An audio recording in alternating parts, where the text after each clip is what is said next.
Well, I guess it's time I finally got around to making another one of these. But here's the thing, I'm not actually going to be talking about the thing that you've all been waiting for just yet.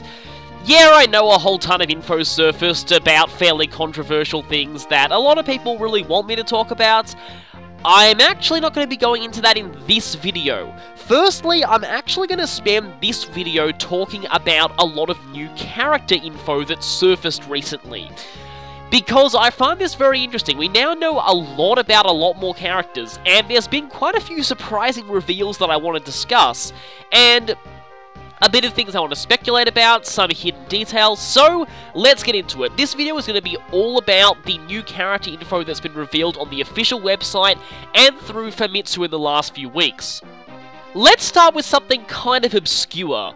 Remember that samurai character from Hoshido that I mentioned before, Hinata? Well, it turns out that we actually have a portrait for him. I hadn't seen this anywhere. So, even now, I don't know where this came from, but we actually do have a portrait for him, or at least just his face. He does look pretty much like what his, because we did see his actual in-battle model before, so he looks pretty much like how you'd expect, but, from the looks of this, maybe he's your Nabal or Navara. I have that character's name has so many different translations. Whatever, the obligatory early game joining Myrmidon with a killing edge. Yeah, that. He is that type of character for the Hoshido side. That would make sense in some ways. Speaking of Hoshido Samurai, forgive the picture for a bit, but I'll explain. A few more details have surfaced over Kazahana, the other samurai of the Hoshido side. Namely, I don't know if I mentioned this before, but her unique skill. It sounds very, very interesting. Basically, whenever she kills an enemy, every enemy adjacent to that enemy, well, it's kind of weird. It's worded every adjacent enemy. I don't know whether that means every enemy adjacent to Kazahana or adjacent to the enemy who just died. It could be either one.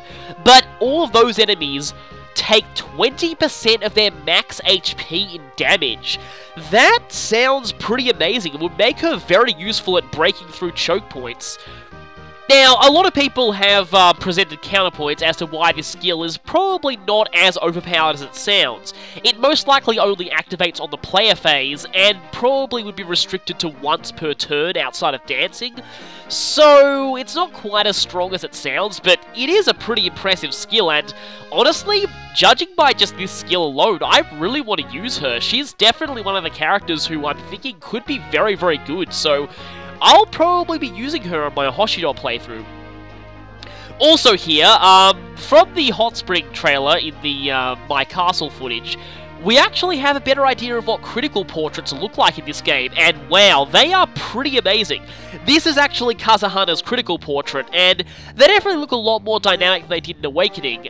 Definitely much more interesting. They kind of resemble the beta version of Awakening's critical portraits.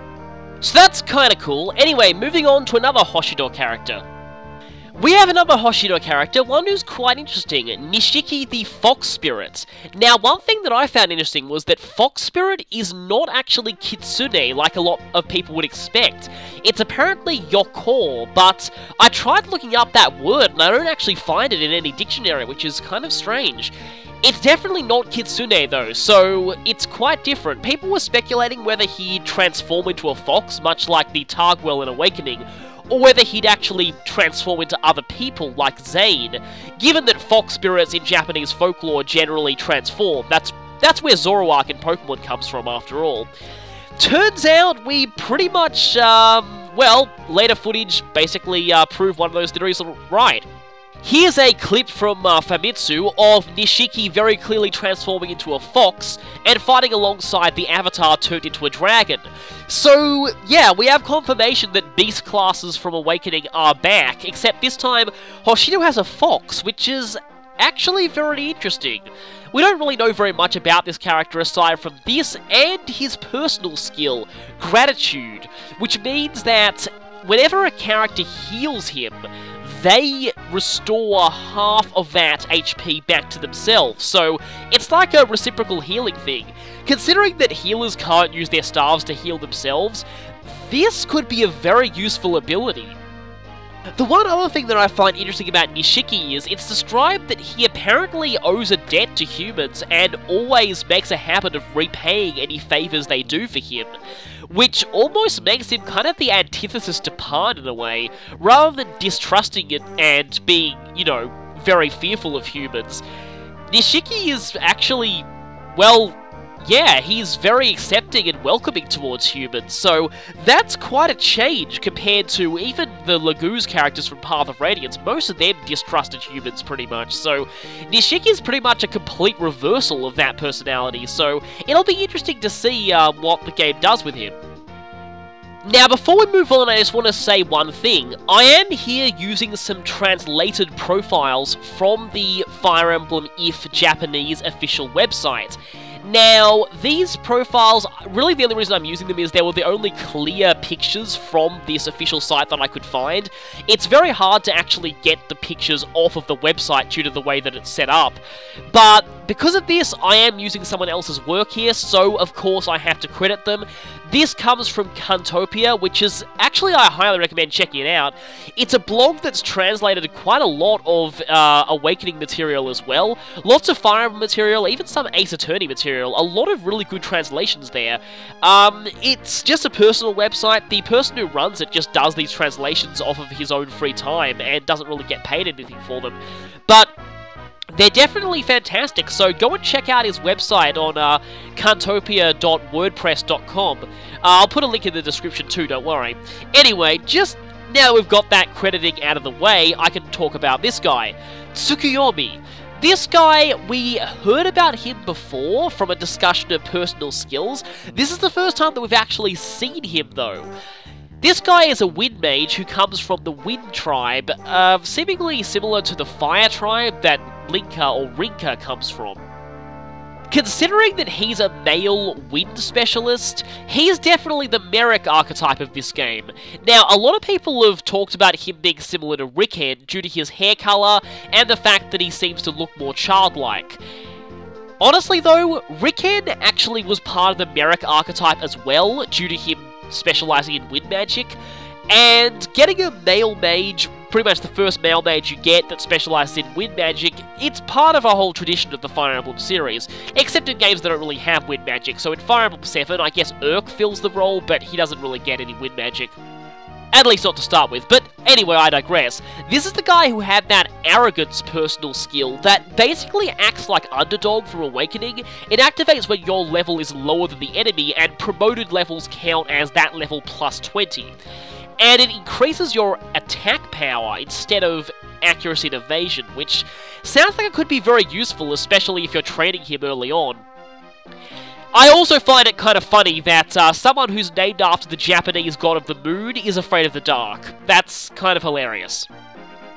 Also note that he's not a mage, his class is Spellcaster, the Hoshido version of mages from the looks of things, and they seem to use some kind of talisman to cast magic, rather than tomes like the more traditional Nor mages use, so definitely an interesting class. I'm wondering what this even promotes to as well. That's definitely something for speculation. Presumably it'll be a variant of Sage that uses the Hoshido version of staves as well as talismans, but I'm wondering what it'll be called. Anyway. Next we have Orochi, and yeah, her name is kind of weird to anyone who's played Okami and knows Japanese mythology in general. She is named after a giant, evil, multi-headed serpent that, yeah, he is very evil, but her personality seems to be kind of the exact opposite of that. Seems like she's bright and playful, so that sounds interesting. I'm probably gonna like her character, although she does give off this mysterious, old-fashioned vibe, which I'm wondering how they're going to localize that. Maybe they'll do the same thing they did with Cyrene from Awakening. She's also a spellcaster, which is interesting because initially I suspected that she was an archer, and then after that I suspected that she'd be a transformed character, but no, she's actually a mage, so yeah. It says that she sells expensive magic, and we can see her manning a shop in my castle in those screenshots, but, well, that's pretty much all up to the player, because anyone can man those shops, so I'm wondering how that comes into effect. She sounds to me a lot like Anna, but also Cyrene, so interesting what her character's like. We don't know her personal skill yet, unfortunately. Oh, and I forgot, every character has 2 voice clips, just like in the Awakening official site back when that game was about to come out. And I'll try and give translations of these voice clips where I can. Orochi's second voice clip seems to be her saying, "Sounds fun," which is kind of interesting. She does have a bit of a weird way of speaking though, so I can't fully make out the first voice clip. And I forgot Tsukuyomi's voice clips. The first one is, "I'm not a child," and the second one is, "I'll lend you my power." Presumably that's a Jewel Strike quote.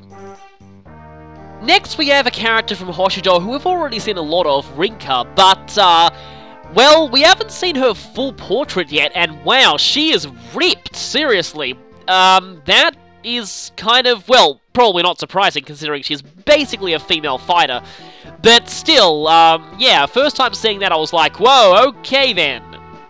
Yeah, you do not want to mess with her. I'm guessing her strength is massively high. Expecting a very high strength cap modifier and strength growth out of her, definitely. But really the information here is kind of stuff that we've already heard before. Sadly, we still don't know her personal skill, but we did get a couple of voice clips from her, and both of them are fairly easy to translate. The first is just, "I am Rinka," but notably she uses Atashi as her pronoun, which is feminine, and yet I think it's also quite assertive sounding. It's one of those ones that's kind of weird, that sometimes it's actually very meek sounding, and sometimes it's very assertive sounding. It kind of depends on the context. It's definitely a feminine pronoun though, and it's a very short and to the point way of saying it. She has absolutely no sentence ending at all. No des, not even a da. Nothing like that. Just Atashi wa Rinka. Just end sentence right there. So she's definitely very short to the point and laconic, basically. She doesn't really say all that much. Her second quote is basically just, "I'll show you the power of my clan." Again, pretty obvious coming from her. The only Hoshido character left to talk about is Mikoto. Yes, we finally know the name of the Queen of Hoshido, and just like pretty much everyone suspected from the way they saw her in the trailer, she is indeed the Avatar's birth mother, so no surprises there. And she is now the monarch of the country after her husband Sumeragi, who presumably was the guy who got shot by arrows in the first trailer, after his unexpected death. Now, earlier on, a lot of people translated this as accidental death, and then people realize, wait a minute, getting shot repeatedly with arrows is probably not accidental. A lot of people said untimely might have been a better translation. Untimely death, maybe. Unexpected's okay, but I like untimely death. We don't know much about her. We don't even know if she's actually even a playable character, or if she's even if she's even on the battlefield at all. Presumably she'll be more like Emerin, being more of a supportive NPC. Her 2 voice clips are basically just her lines from the trailer. Basically, "You've returned and I'm so glad." So, again, she pretty much said that in the trailer already. There is one more Hoshido character who isn't showcased on the website that I want to talk about though, and that's because one of the great mysteries of this game has finally been solved. Yeah, we all know this person. We've had a massive debate as to what their gender is.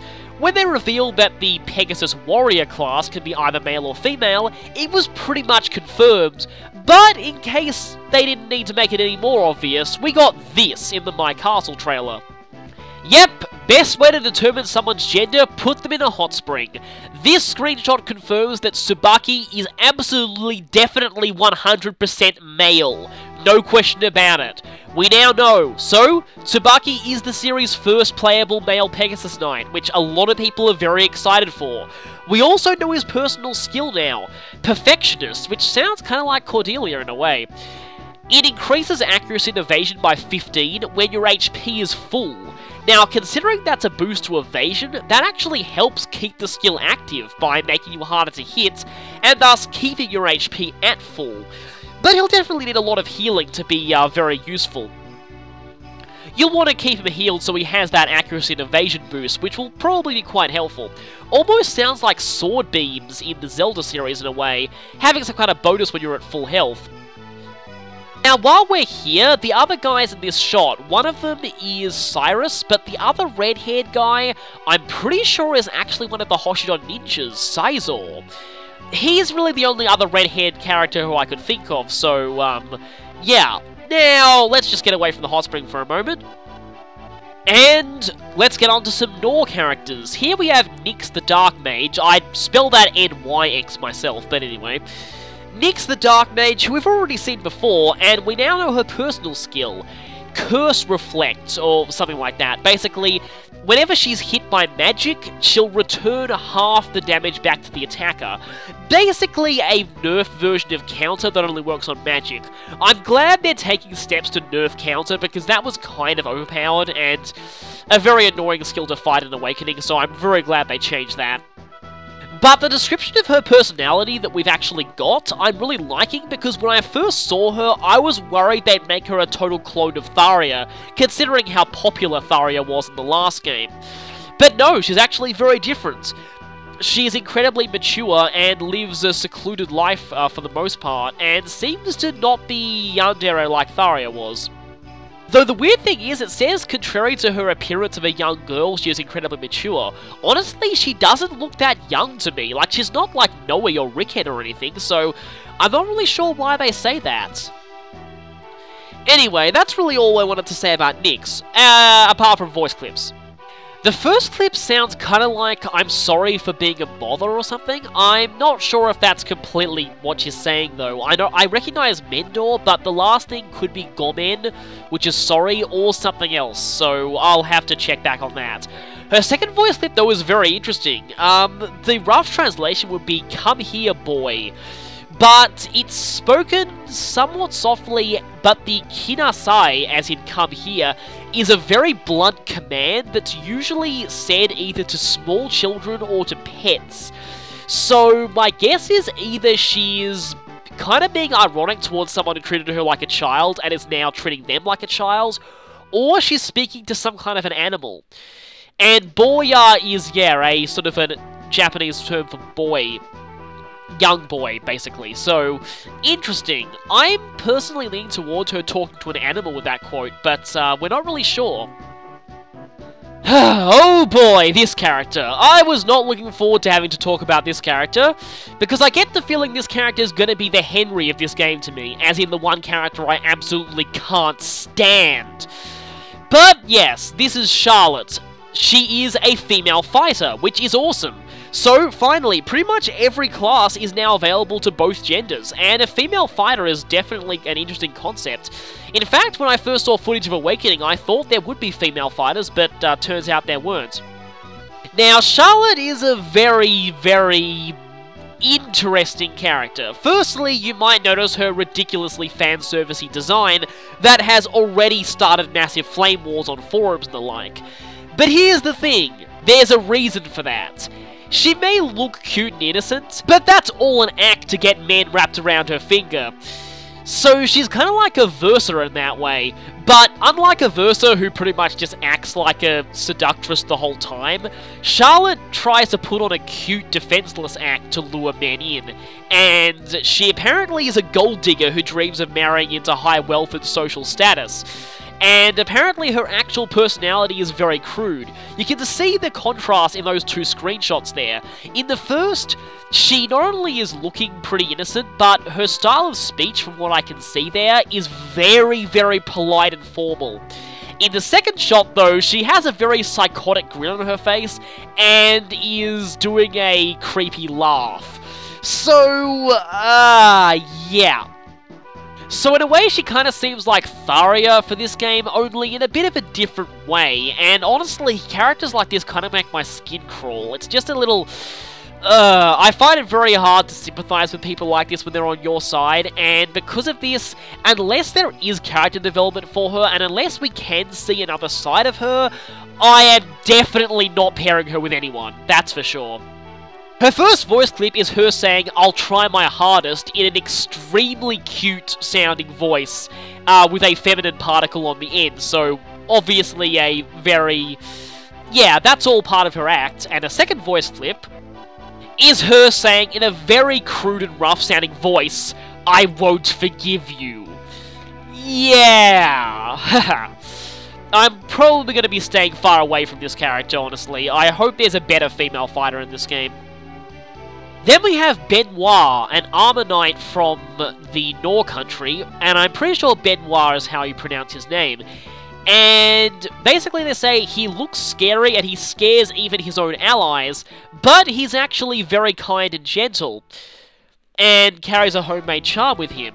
So that sounds interesting. He sounds kind of like Brady in that regard. And apparently he serves Charlotte. At least he's a mercenary along with her. That may get some people to pair them, but I don't know.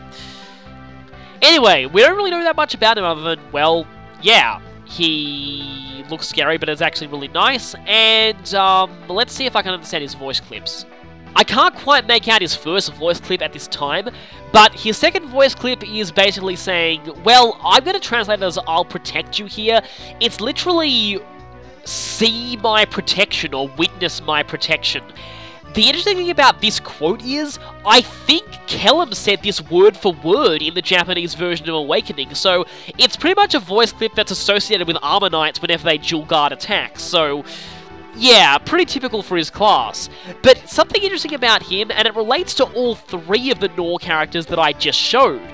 So, Nyx is a character who looks childish but is actually really mature. Charlotte looks all prim and proper but is actually really crude, and Bedwah looks scary but is actually nice. There seems to be this more than meets the eye theme going on with the Nor characters, and that actually sounds really interesting to me because it shows that Nor is definitely not some kind of like evil campaign or anything. And none of the Hoshido characters seem to have this, so it seems like that while Hoshido's characters might be a bit more straightforward, the Nor characters are going to be a bit more, well, yeah, more than meets the eye or hidden depths in terms of an approach to characters, and that sounds interesting to me. So that's all the official site profiles, but we're still not done.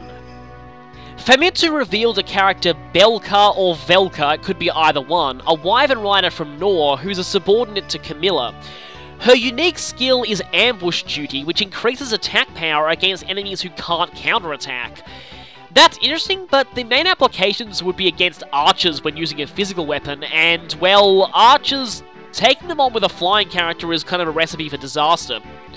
This could be interesting when combined with hand axes though, because you get the bonus against anything that uses physical weapons, so that might be kind of useful, increasing her power with hand axes and the like. Other than that, there's not really much else to say about her. Then we have Crimson, who is presumably also a wyvern rider. We actually don't know anything about this character at all, apart from the fact that, well, they exist, because all we saw of them was in the My Castle trailer. Notably though, they appear to be in a Hoshido My Castle, and blue, which means they're definitely not a Street Pass visitor. This means they're definitely recruitable on the Hoshido route, but whether or not they're Hoshido exclusive has yet to be determined. Other than that, there's not really that much we know about this character, but their artwork appears to depict them carrying a lance as opposed to an axe, like like wyvern riders tend to use now, so that's kind of interesting.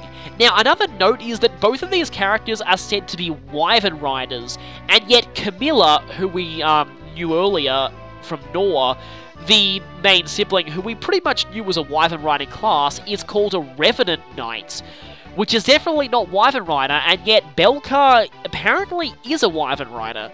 So we know that Camilla's class is actually different from these characters, so wonder what Revenant Knight really is. Some people are speculating that she actually rides a zombie dragon, but anyway, that's just pure speculation for now. And here we come to the one you've probably all been waiting for me to discuss. So here we have Severa appearing as a DLC character from Awakening. Wait a minute, that name doesn't say Severa, it says Luna. Interesting. This is, in fact, a new character. Luna is another subordinate of Camilla's, and she apparently has a very competitive personality and hates to lose. She has a unique skill which actually sounds very overpowered. What it does is, if you're in an attack stance, and the front unit does a critical, Luna will automatically also critical, provided that she hits. That sounds really, really powerful, so I'm kind of worried about that. One thing to note though is, and I'll talk about this in a later analysis, but it seems that killer weapons no longer give plus 30 criticals, so it seems like critical hits will actually be rarer overall, so that might mitigate this skill a little bit. That and the fact that attack stance means that you're more vulnerable to damage because you're not going to be able to dual guard or gain the stat boost from pair up. But of course, the real thing people are talking about with this character is the fact they bear an uncanny resemblance to Severa from Fire Emblem Awakening. Specifically, the official artwork version of Severa that has her mother's red hair. Her personality seems to be kind of similar too, and this is what a lot of people are saying might have been that special surprise they were talking about for Awakening fans. Characters who pretty much look identical to Awakening characters? Interesting, though I did express my worries that with Tharia, and I would have much preferred that this game's characters stood on their own rather than were directly copying earlier characters. And while there have been kind of archetypes in the series, this is pretty much the first time we've actually had a character who is a direct, pretty much clone of a character from an earlier game. The thing is, this character, Luna, even has Severa's voice actress, and presumably that'll be the case in the English version too. Not only that, but even her name is a direct reference. In the Japanese version of Awakening, Severa's name is actually Serena. That could also be read as Selena, though, after the Greek goddess of the moon. And of course, this character here is named Luna, which of course also relates to the moon. So yeah, even the name is a direct reference. As to how I feel about this, well, first I'll talk about there are two more speculated instances of other characters that appear to be Awakening lookalikes, I'll just call them. The first can be seen here, although we only get a look at their battle model and their portraits. This is a screenshot from the eShop page of the game in Japan, and people are saying this character bears a resemblance to Inigo from Fire Emblem Awakening. Here's a picture for reference. This character also appears to be a mercenary, judging by their armband, and their overall dress is very similar to Inigo, and they even have Inigo's quote-unquote canonical hair color.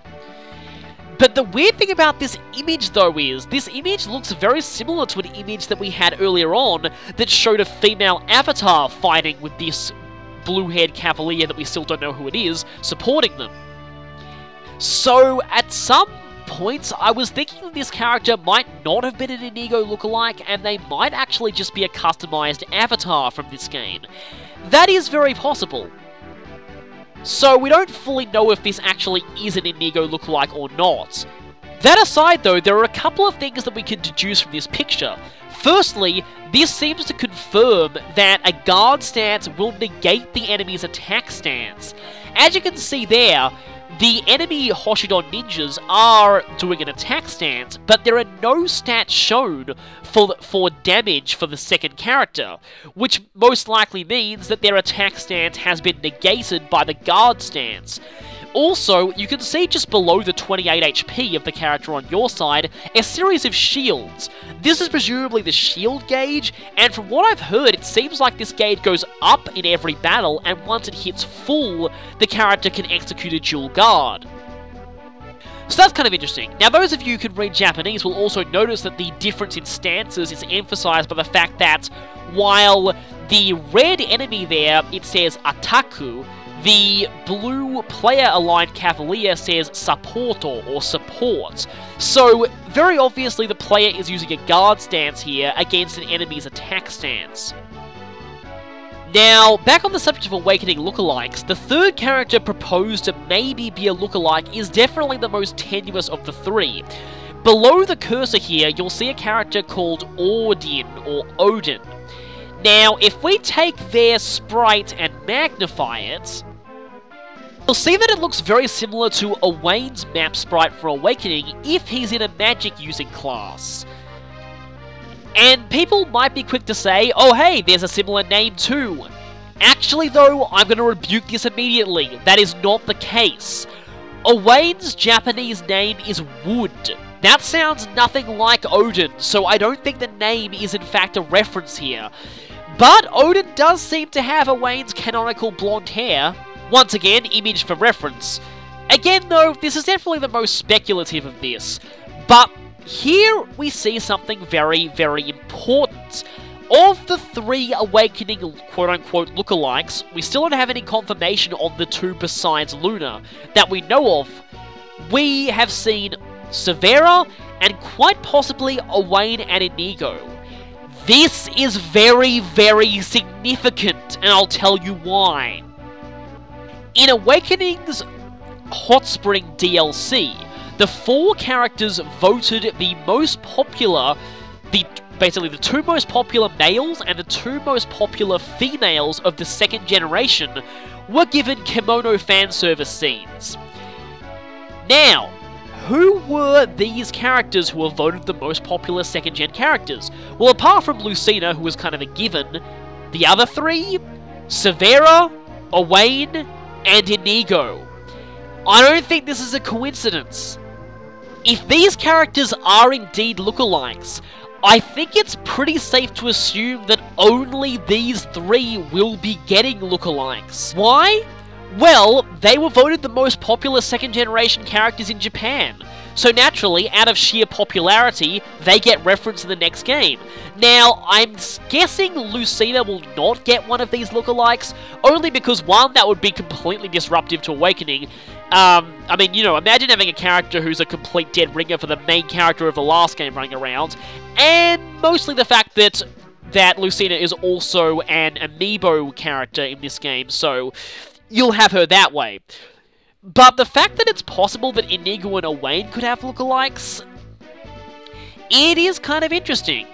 The other interesting thing is, from the looks of things, all 3 of these lookalikes that we know of so far are all exclusive to Noah. We know that Luna definitely is, and that the Inigo one was shown fighting some Hoshido ninjas, and the Owain one is also on the Noah side. This seems weird to me, because Hoshido is the one that's meant to cater to Awakening fans, so I don't know why they do that and then make all of the lookalike characters Noah exclusive. That seems like kind of a weird choice. This also begs the question though, if the 4 most popular, well 3 really, if the 3 most popular 2nd generation characters get lookalikes, what about the 4 most popular 1st generation characters? For those of you who don't know, they are Chrom, Gaius, Tharia, and Cordelia. I'm guessing Chrom won't be, but will the others be getting lookalikes in this game too? Maybe, I'm not sure. But, yeah. Remember also, the Owain and Inigo lookalikes are not 100% confirmed yet, but it would definitely fit with my theory that only the most popular 2nd generation characters in Japan get them. There are 2 characters that I want to talk about last of all though, and these are the most mysterious because we haven't actually seen their portraits yet. All we know of is their names and maybe a little bit of footage of them in battle. For the Noah side, we have Zero. Zero is shown here as the one the cursor points to, and from the looks of things, they're a bow user, some kind of archer maybe. Or not. We see them in battle here, and they're definitely using a bow, but I don't believe that they're an archer. Why? Well, people actually speculated this earlier on my 2nd analysis video. They speculated that this supposed archer from Noah may in fact be a bow-using thief. As you can see here, where a Norian enemy thief is being attacked. This is very early as screenshot footage, but look very closely at the map sprite of this thief. It does look pretty similar to Zero's. So from the looks of things, Zero is in fact a bow-using thief from the Nor side. We don't have any more details on them though. We also got a look during the Street Pass footage of a character select screen for a Hoshido file. And for the most part, all the characters here are characters that we already know of. But they do confirm here that Ryoma is in fact playable from quite an early point in the game, which is interesting. But there is one name here that we don't actually know who it's for. The very bottom right character. That says Asama. Asama, oh yeah, we're calling them Asama maybe. From the looks of their sprite, they seem to be holding the same kind of staff as Sakura, which means that maybe they're a healer. That's really all we know about them. Their name is Asama, and they're a healer. That's pretty much it. Regarding Ryoma, he's shown here on the map equipped with a Thunder God katana. Well, we pretty much knew that his weapon was lightning-based, but this sounds like some kind of legendary weapon or something. But of note is the fact that he's level 20, which is pretty insane considering that you're implied to get him quite early on. Yeah, a level 20 promoted character this early in the game? That sounds pretty overpowered. You'd expect him to maybe leave the party or even get killed off if he was that strong early on. But there is something else about this that means maybe this is not quite what we think. Look at Felicia here. She is level 40. Now, that was a level that in the series has not been attainable except by Legu's characters, and even then only in Radiant Dawn. This is a massive level cap, and normally even classes that don't promote in Awakening and in Shadow Dragon only capped out at level 30, not 40. So 40 is pretty insane, but what a lot of people have speculated here is that characters who start out promoted, or pre-promotes as the fandom calls them, people have speculated that they can reach level 40 to compensate for the fact that they don't get a full 40 levels to actually level up. Basically, if you start off unpromoted, and like let's assume that a character starts level 1, they got to level 20 unpromoted, promote to an upgraded class, and then level up to level 20 in that class, giving them 40 levels. Now, a major downside of pre-promoted characters in earlier games is that they would miss out on some of these levels, because let's say a character who starts out at level 10 promoted only has 10 levels rather than 40. This also ties into something interesting. Earlier on, a lot of people said that Felicia's base stats looked very low for a promoted character of her level. Also, Joker, his base stats were also quite low for a level 9 promoted character. So presumably, to compensate for that, these characters will have a higher level cap. Which makes a lot of sense to me, as I was worried about this with the way second seals were changed into parallel seals. I was worried it would make pre-promotes a lot weaker than they were in Awakening, but it turns out that they've increased the level cap to compensate for this, so that actually does make a lot of sense. Well, with that all done, this video took longer than I thought, but yeah, you'll see why I didn't want to talk about face rubbing here, because that would have made this video even longer. So, with that done, that's this video done. I'll definitely need to have a break after this video because this took longer than I thought, but after this, I'll eventually, yes, I promise, I will talk about face touching, but that'll be in the next video, so I'll see you then.